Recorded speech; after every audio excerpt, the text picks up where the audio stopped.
You are preparing for the wrong apocalypse. You've got the heirloom seeds sealed in mylar bags. You've got the topographical maps of a bug-out location 3 counties away, and you've probably memorized which wild mushrooms won't shut down your liver. That's all fantastic for year 2. But here is the brutal statistical reality that the prepper manuals gloss over. You are not going to die of starvation in a post-collapse agrarian future. You are going to die in a gridlock traffic jam on day 1. Or you're going to be trapped in a high-rise apartment that has turned into a concrete oven by day 3. The war for survival isn't a marathon. It is a sprint that is won or lost in the first 72 hours. We call this the death spiral, and it is mathematical certainty baked into the very infrastructure that keeps you alive right now. Most people view civilization as a solid structure, a house built on rock. But it isn't. Civilization is a suspension bridge, held up by electricity, cheap fuel, and confidence. Snip the cables and gravity takes over instantly. To understand why the 72-hour mark is the terminal velocity of this collapse, we have to look at the anatomy of a blackout, minute by minute, and dismantle the cascade of failure. This is the sequence of dominoes that experts at FEMA and DHS lose sleep over, but rarely discuss because the solution doesn't exist. The clock starts at hour 0. The power cuts. Maybe it's a cyber attack on the SCADA systems, maybe it's a coronal mass ejection, or maybe the grid just finally groaned and snapped under the weight of heat and demand. At this moment, you are in the normalcy bias phase. You look out the window, see the dark streetlights, and assume a crew is already in a truck to fix it.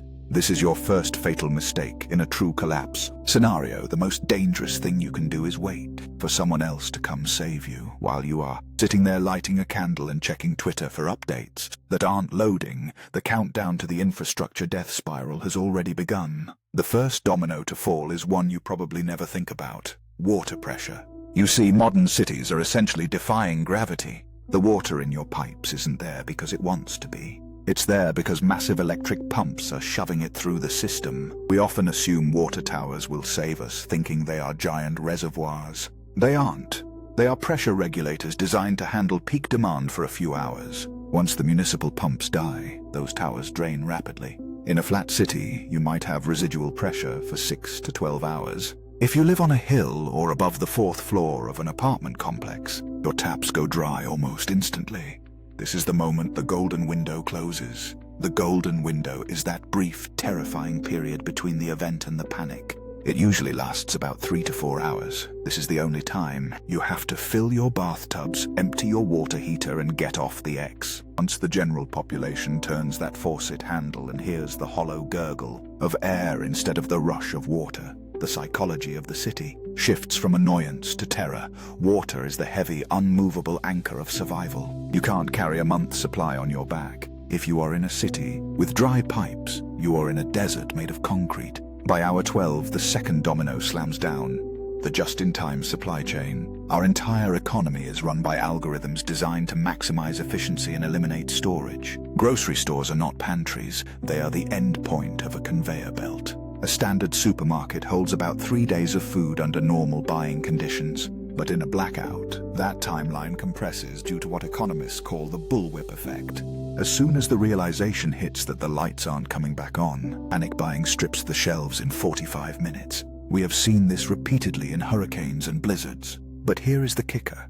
In a localized disaster, trucks from the next state over can bring relief. In a national collapse, the trucks stop moving entirely. Modern diesel trucks require electric pumps to refuel. No power, no fuel pumps, no fuel pumps, no trucks, no food. The feedback loop is immediate and unforgiving.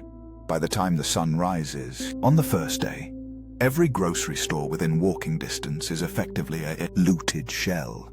If you are stepping out of your house at hour 24 to pick up a few things, you are walking into a combat zone with a shopping list.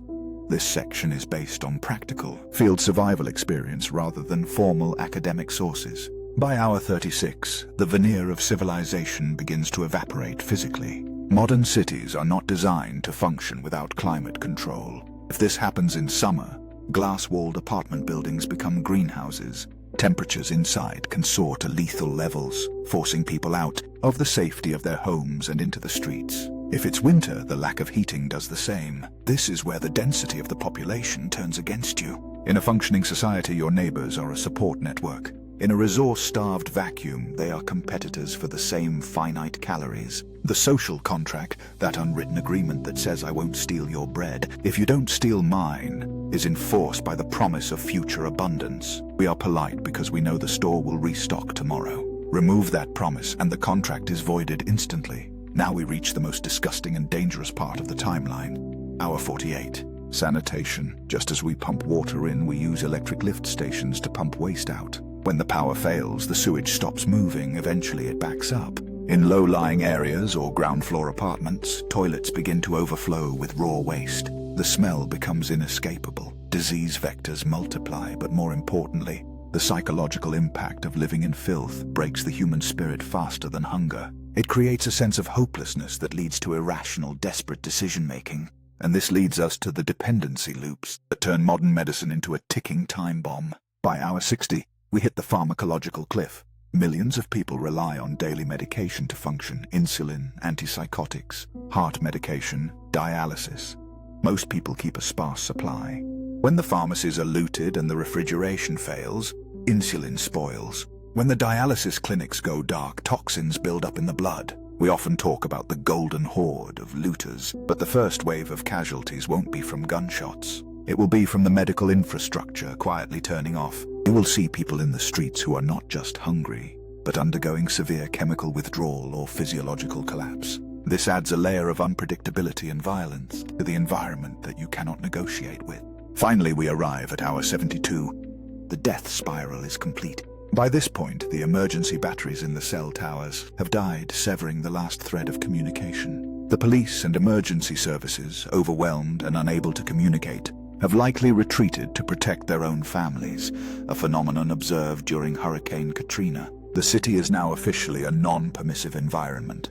There is no rule of law, no running water, no resupply, and no information. The population realizes that help is not coming. This is the moment where the 3 days to anarchy theory becomes reality. The hesitation to commit violence for survival disappears. The moral barriers that hold society together are dissolved by the biological imperative to feed children and find water. If you are still in the city at hour 72, you are not a survivor, you are prey. The exits are blocked by stalled cars that ran out of gas days ago. The choke points, bridges and tunnels are controlled by whoever was strong enough to take them. So, why does this matter? Why do we map this timeline with such morbid precision? Because understanding the speed of the collapse is the only way to beat it. Most people plan for the long term because it's romantic to imagine rebuilding society. But you need to plan for the first 3 days because they are ugly, fast, and scientific.